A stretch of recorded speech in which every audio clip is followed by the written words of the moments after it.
Hey, good afternoon, ladies and gentlemen. This is the North Affair podcast, Conversations Without Barriers. I'm your host, Doug from Ontario, Canada. I hope everybody is having a good weekend. It looks like the snow squalls have settled down somewhat here across southern Ontario, right here in the city of London. Yeah, so today, yesterday, I came across this article and United States, um, I guess his name is Scott Bessent, is weighing in on uh, on Canada's political field. So we're going to talk about sovereignty, separatism, and the two tracks of power.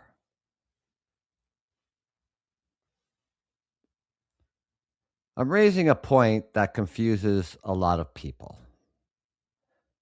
and that the only way to handle it clearly is to separate legal sovereignty, perceived sovereignty, and political sovereignty. Alberta's sovereignty debate becomes much easier to understand. So let's walk through it in a way that's factual, sharp, and grounded. First, we all know this: Canada is a sovereign nation, fully and unquestionably, legally, constitutionally, and internationally. Canada is a sovereign state. Provinces are not sovereign entities. Alberta is part of the sovereign state. Alberta cannot unilaterally declare independence under Canadian law.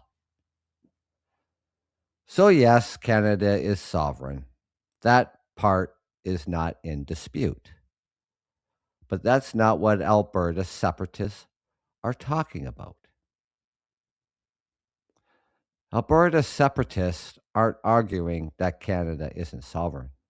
They're arguing that Alberta isn't treated like a sovereign partner inside Canada. This is the key distinction. Alberta separatists believe Ottawa exercises too much control over Alberta's economic destiny. Federal environment and energy policies override Alberta's interest. Alberta's resources are constrained by federal jurisdiction. Alberta contributes more to Confederation than it receives. Alberta's autonomy is limited by federal courts, federal regulations, and federal legislation. So the argument isn't Canada isn't sovereign, it's Alberta isn't sovereign within Canada. They want provincial sovereignty, not the United States annexation. Alberta's separatists overwhelmingly reject joining the United States. This is one of the biggest misconceptions. The Alberta separatist movement, in all its forms, is built around independence, autonomy, provincial sovereignty, control over resources, control over taxation, control over regulation. They do not want to become the U.S. state. In fact, many separatists distrust the United States as much as they distrust Ottawa. Their vision is Alberta as its own country, not Alberta as the 51st state. So, why does political commentary keep referencing Alberta separatism? Because it serves a narrative purpose. When United States political actors say things like Alberta is being held back by Ottawa, Alberta should be a natural partner of the United States, there's talk of a referendum, they're not describing Alberta's goals. They're amplifying Alberta's grievances. And that amplification weakens Canadian unity, increases pressure on Ottawa, strengthens the United States' leverage over Canadian energy, fuels internal Canadian division.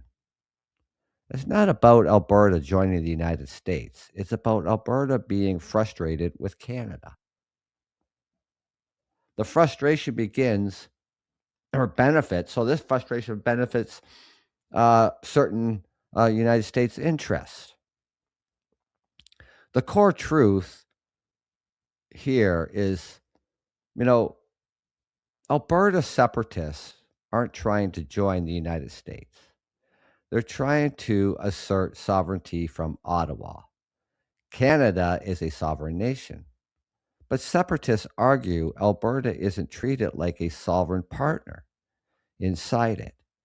And when the United States officials amplify the grievance, they're not inviting Alberta into the union. They're deepening the cracks inside Canada.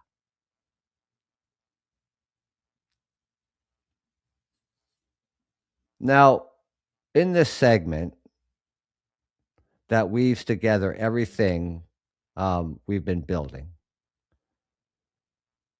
Besant's pipeline claim, Alberta separation, the Premier's long-standing grievance narrative, the distinction between Canadian sovereignty and Alberta's perceived lack of sovereignty, the United States political amplification of Western alienation. And it ends with a hard edge. Prosectorial closing. Now, the sovereignty, separatism, and the two tracks of power. So we're going to walk through a story that stretches across borders, across narratives, and across decades. A story about sovereignty, not the legal kind, but the political kind. A story about Alberta, not as a province, but as a symbol. And a story about how the United States political actors are now amplifying a grievance that has existed in Western Canada for generations. Because when U.S. Secretary Treasury Scott Bessent claimed that the federal government, Canadian federal government, won't allow Alberta to build a pipeline to the West Coast. He wasn't just making a policy statement. He was stepping into a narrative that predates him, predates the current premier of Alberta, and predates the current government. And to understand why that matters, you need to understand the two track dynamic that shapes this entire conversation. Track one is the policy reality, track two, political framing. And once you separate those tracks, the entire picture becomes clear. Track one, the policy reality. Let's start with what's actually true. Scott Bessent claimed Ottawa won't allow Alberta to build a pipeline to the West Coast. Ottawa and Alberta have signed a memorandum of understanding to explore a West Coast pipeline. This is not a rumor, it's a formal agreement between governments. The real barriers are structural, not political. The obstacles are Indigenous rights in consultation, environmental law, the tanker moratorium, economic viability, Private investors won't fund a new pipeline without subsidies. These are legal and economic constraints, not a federal prohibition. There is no federal ban on Alberta building a pipeline west, not in legislation, not in regulation, not in policy. So, on the policy track, Besant's claim is simply false. Track two, the political framing. Now we move to the second track, the one Besant's comments actually operate in. This track isn't about facts, it's about narrative construction. Besant frames Alberta as blocked by Ottawa, the federal government. This mirrors the core message of Alberta separatist groups. Ottawa is holding Alberta back. Alberta's resources are trapped. Alberta is being denied its potential. This framing resonates even when the policy facts don't support it. He positions Alberta as a natural partner for the United States. This is not this is not policy uh, analysts. It's political signaling. It suggests Alberta is more aligned with the United States energy interest than with Ottawa. Alberta is being constrained by Confederation. Alberta's future lies outside federal control. This is exactly the kind of framing that fuels separatist sentiment. He references a rumored referendum. This amplifies the separatist messaging and gives it international visibility. This fits a broader U.S. pattern. Certain U.S. political actors have increasingly praised Alberta's independence, criticized Ottawa, framed Canada as divided, suggested Alberta is being held back. This is not accidental, it's strategic. The premier is long standing. This is Premier Danielle Smith. She's the premier of Alberta. The premier's long standing grievances narrative. And here's where the domestic track intersects with the international one. The premier of Alberta has been voicing grievances about the federal government for years, long before she became premier. On radio, in interviews, in commentary, she has repeatedly framed Ottawa as overreaching, obstructive, dismissive of Alberta's interest, hostile to Alberta's resource sector. This is not new behavior. It is consistent behavior. And it taps into something deeper. Western alienation, resource sector anxiety, distrust of federal institutions, a political culture that rewards confrontation with Ottawa. So when Besant repeats the same framing, it doesn't land in a vacuum. It lands in a province where the narrative already has deep roots. What Alberta separatists actually want? Here's the part that gets misunderstood, especially by United States commentators. Alberta separatists do not want to join the United States. They want independence, autonomy, control over resources, control over taxation, control over regulation, control over the economic destiny. Their argument is not Canada isn't sovereign. Their argument is Alberta isn't treated like a sovereign partner within Canada. Canada is a sovereign nation, But separatists argue Alberta is not sovereign inside that nation. That distinction matters. Why the United States amplification matters? Well, when a United States official repeats separatist talking points, it has consequences. It validates the grievance narrative. External validation strengthens internal resentment. It deepens Canadian regional divides. A divided Canada is easier to pressure and influence. It reframes Alberta's frustration as international, not just a domestic dispute, a geopolitical one. It strengthens the perception that Alberta is being held back, even when the policy facts don't support that claim. This is why Besant's comments matter, not because they're accurate, but because they're effective. Scott Besant claimed Ottawa won't allow Alberta to build a pipeline to the West Coast. But the policy reality shows the opposite.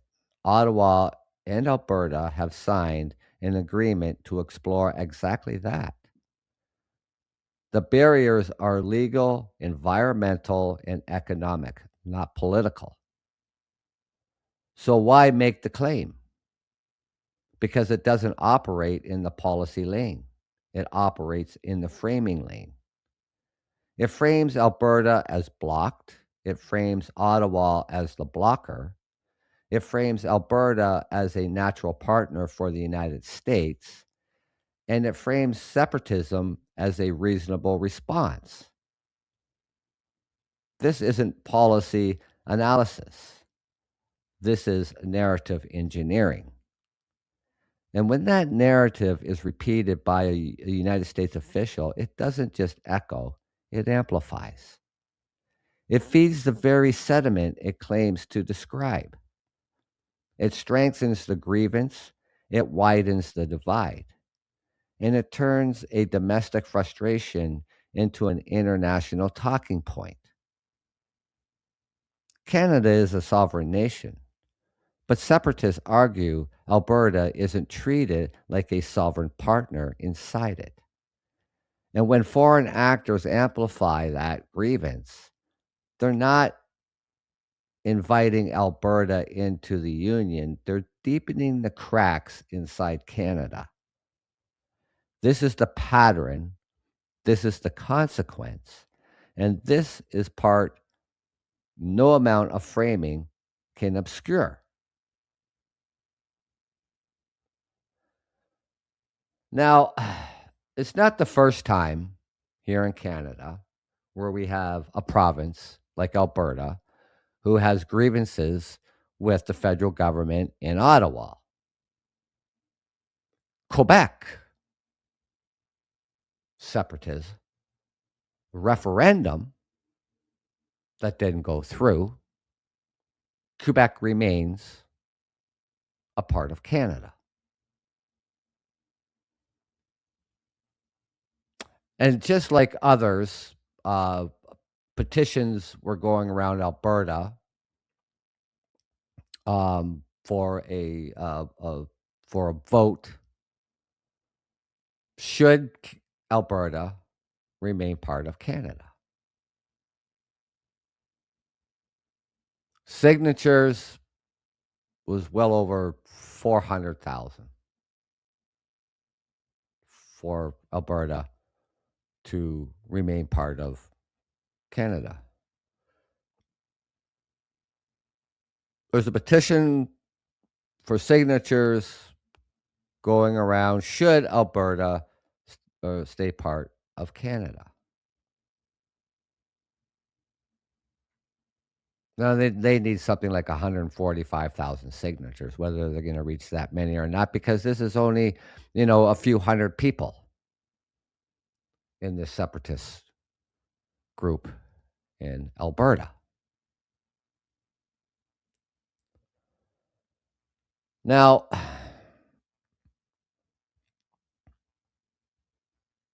So when asking people in Alberta, why you thinking separatism? What is it? What is it that you want, or are you just trying to draw attention to yourself?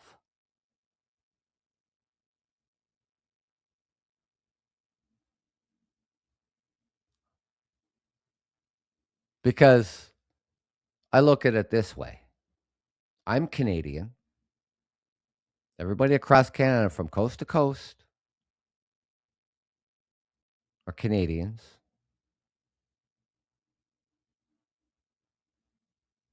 And if you believe in your country and you love your country,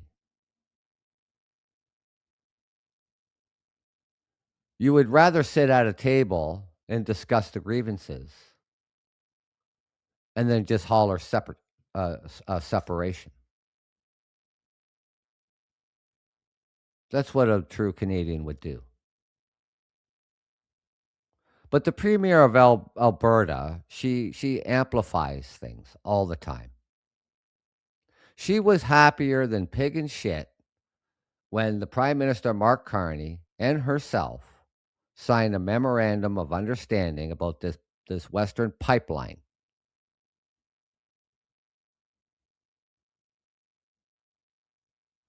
That memorandum of understanding is is the basic foundation of discussions on how we're going to build it, who is going to build it, bringing into account the indigenous rights, the indigenous uh, treaties, and their participation in this pipeline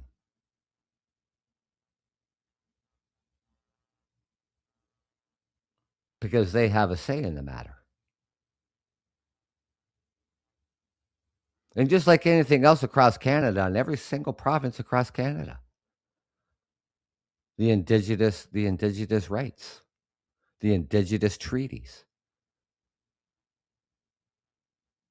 We just can't start mining and developing and destroying land potentially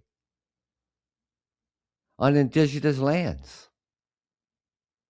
There has to be a consultation. And it has to start with a foundation of a memorandum of understanding.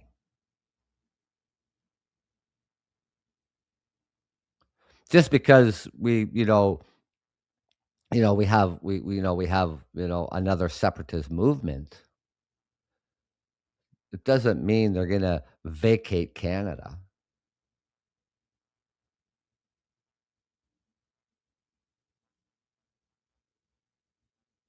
The cost effects of even doing that would just be astronomical.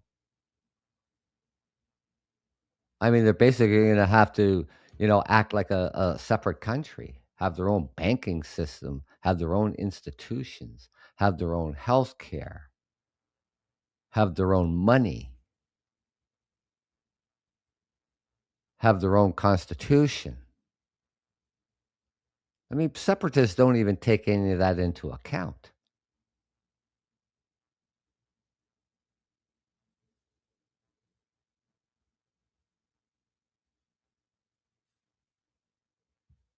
The Charter of Rights and Freedoms. I mean, they'd have to rewrite that for themselves because then the Charter of Rights and Freedoms is for all is for all here in Canada.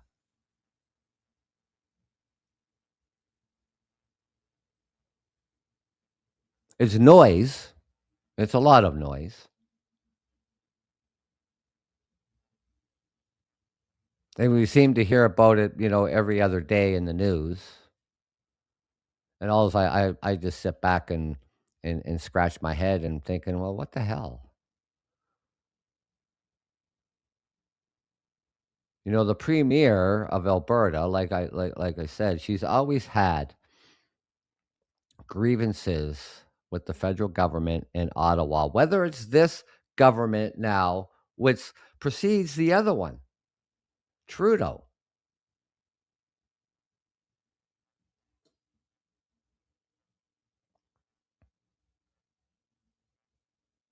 The Keystone Pipeline. The Trudeau government saved that. Alberta should be thankful. But this talk from Besant, the U.S. Treasury Secretary, you know, saying Canada won't allow Alberta to build a pipeline to the Pacific coast. Alberta has great resource, and Alberta does,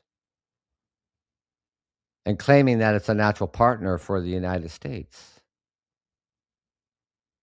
That Albertans are very independent people. Well, so's everybody across Canada is pretty much independent people.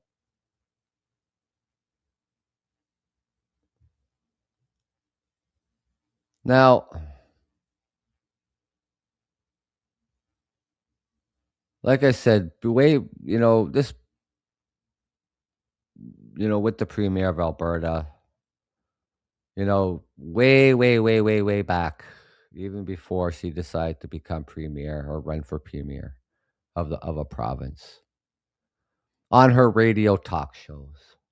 I believe that she was part of the Red Rose Party. There's this far right. There's a far right party um, in Alberta.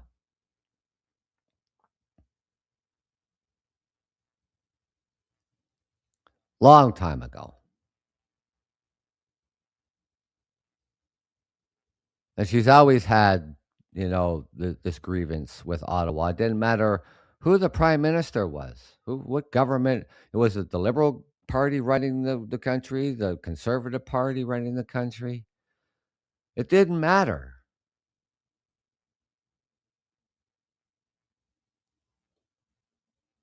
It didn't matter who the leader of Canada was. She had a grievance with Ottawa.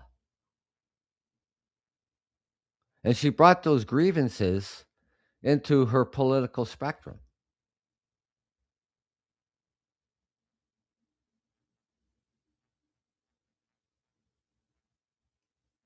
And then, this kind of amplifies, the separatists. She's a player. She plays both sides. She's happy when she gets something from the government.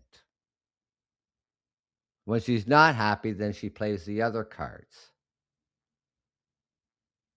And this gets the separatist movement active.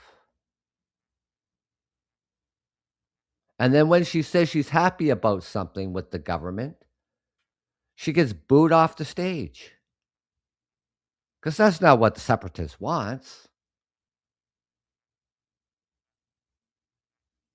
They want the other side of it. They want the other side. They want her to keep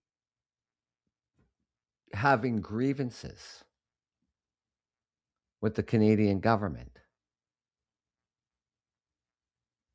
They don't want her to have a memorandum of understanding, the very baseline of an agreement. They don't want her to be doing that. But she's doing it and they don't like it.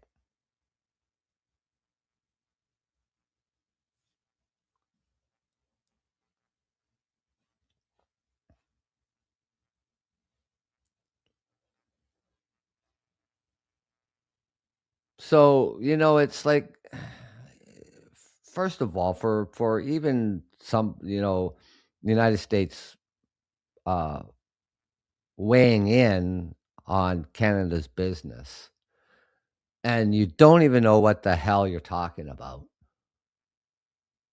stay out of our political platform.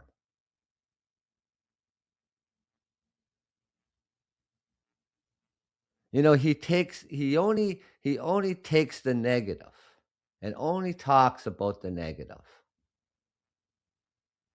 I mean, I don't even think he even realizes that there's a memorandum of understanding between Alberta and Ottawa.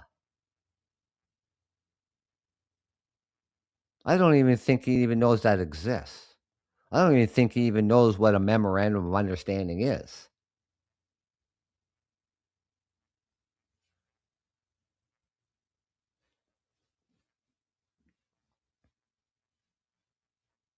Now, this pipeline came about because of what is going on with Canada and the United States.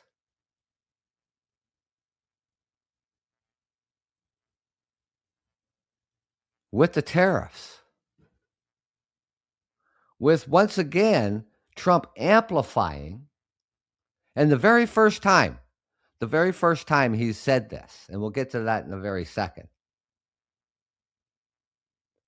when Carney became prime minister of the United States, even when he was running for prime minister of the United States, he says, "Yeah, you know what?" Trump says, "You know what? I kind of like this guy. He's a smart guy. I don't like the other politician there, meaning Pierre Poilievre. He says, I don't like him too much. I'd rather deal with this guy. He's a smart guy." They've had good conversations. Trump last summer, they had a meeting in Alberta.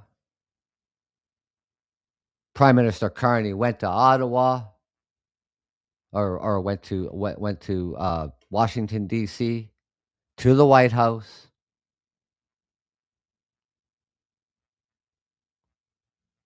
and then we had the economic forum in Davos. Carney says his speech, which he was not wrong, by the way. That was the speech of all speeches. It was brilliant. Trump didn't take too kindly to that. Trump's comments, "Oh, we give Canada freebies." Canada only lives because of the United States. And then just recently, because you remember this rhetoric when Trudeau was Prime Minister of Canada, he was calling Trudeau governor. And now he's calling the Prime Minister of Canada, Mark Carney, governor.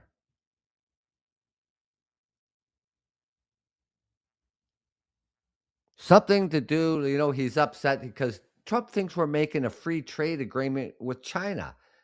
And in fact, that's the opposite. We're not making a free trade agreement with China.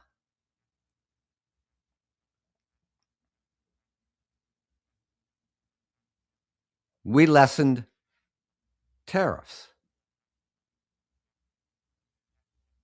is what we did. Trump got all upset. If Canada makes a deal with China, I'm going to put 100% tariffs on all Canadian goods coming into the United States. Canada hasn't broken any laws by talking to China. Not under the Canada United States Mexico agreement, not any trade agreement that we have with the United States. None. No laws were broken here.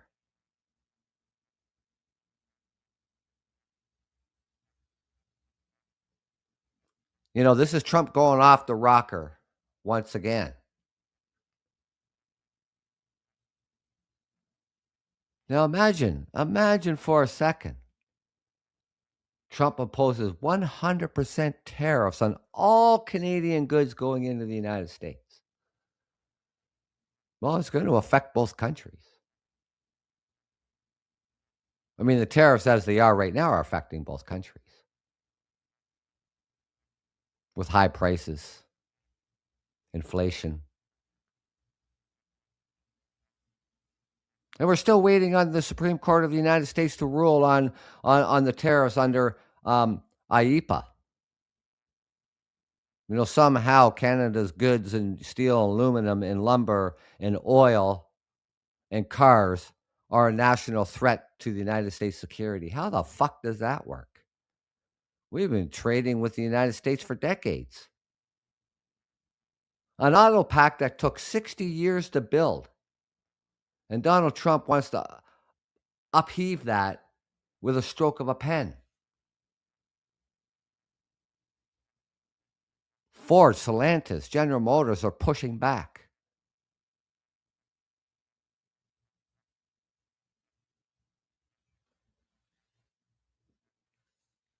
What we do with our policies, what we do with international policies or whatever the case may be, is Canada's business, and we're not breaking the law.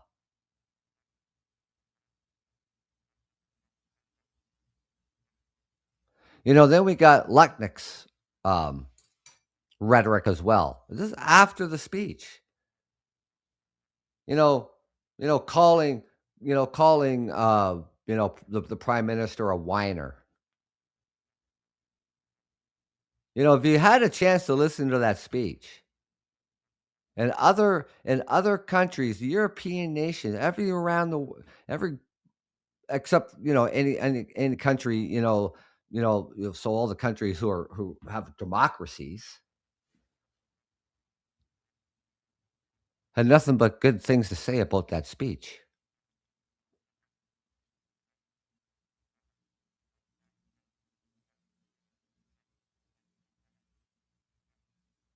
The thing is that when people start trying to weigh in on Canada's political platform,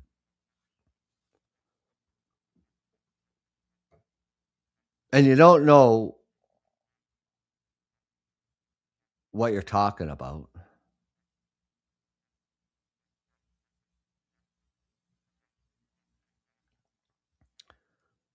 So when it gets back, and here we go with Lutnick. He responds by framing the speech, and he labels it political noise, whining, arrogant, and dangerous. He doesn't even address the structural points. And Carney warned about coercive leverage. So now Donald Trump wants to put 100% tariffs on Canada because we're talking to China. He talks to China. So now he's using this corrosive language. Just the things that Carney was talking about in his speech. Public pressure, punitive economic tools, 100% tariffs. The rhetoric matches those dynamics.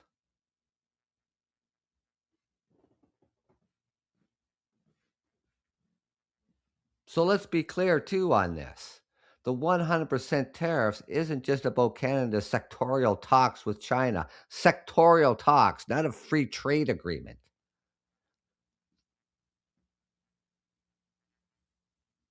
The sequence in public and undeniable. Prime Minister Mark Carney lays out a structural analysis of coercive economics. Lucknick reframes it as a political noise, and Trump responds with the very kind of coercive threat Carney described. You don't need to be speculative about motives. The behavior speaks for itself.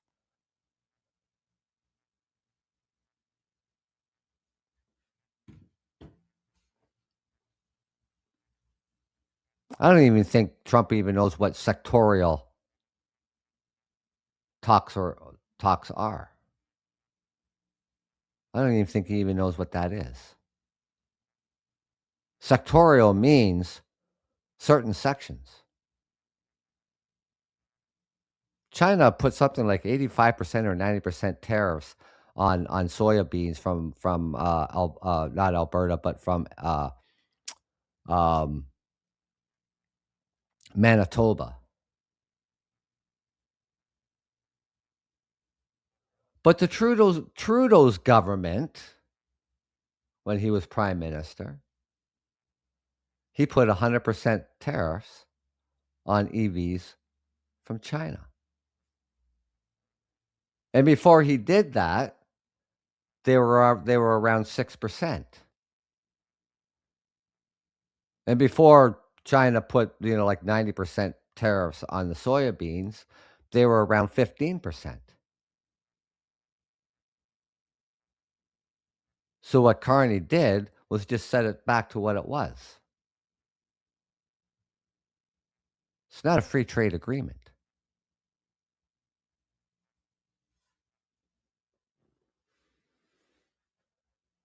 By Trump even considering, even mentioning 100% tariffs.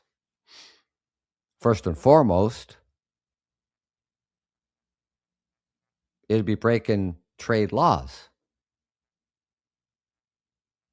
under the Canada-United States-Mexico agreement.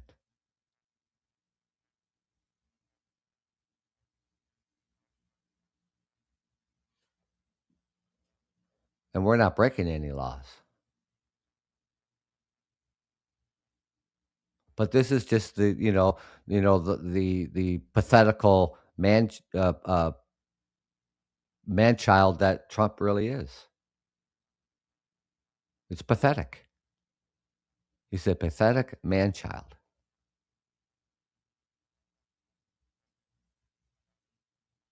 This is the year that Canada, United States, and Mexico renew this free trade agreement. And talk about freebies. What freebies does the United States give Canada? They don't subsidize Canada. They don't give us anything for free. We buy more from the United States than the United States buys from Canada. Canada lives only because of the United States. Well, if we're buying more from you, how does that work?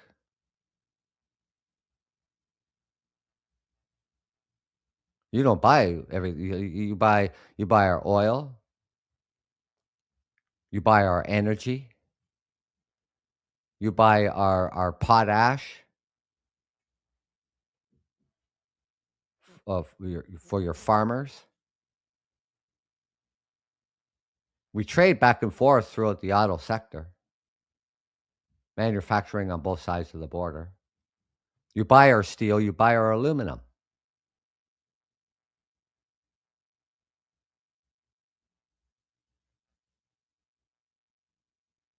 And Canada buys every other commodity. And where do you think that stuff comes from? Think all the stuff that we buy from the United States is made and built in the United States? It comes from all over the world, even China.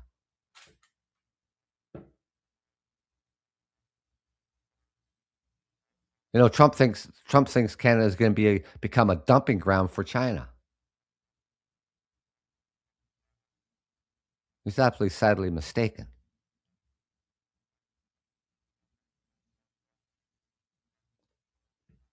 And this is the speech, the very speech that Carney said in Davos. You go back and you listen to that speech.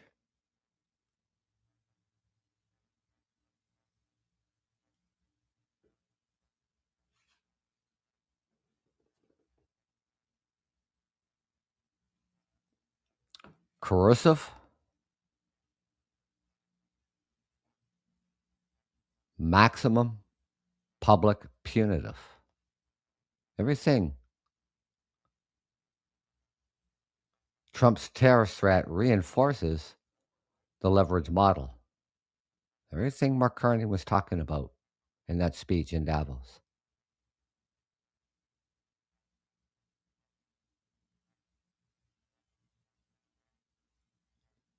A great power uses pressure to enforce compliance. That's the system Carney outlined. That's the system Lucknick defended. That's the system Trump acted within. Thank you for joining me. This is the North Affair podcast, Conversations Without Barriers. I'm your host, Doug from Ontario, Canada. Enjoy the rest of your Sunday, ladies and gentlemen. Enjoy the upcoming week when you get to it. Take care and be safe. Thank you.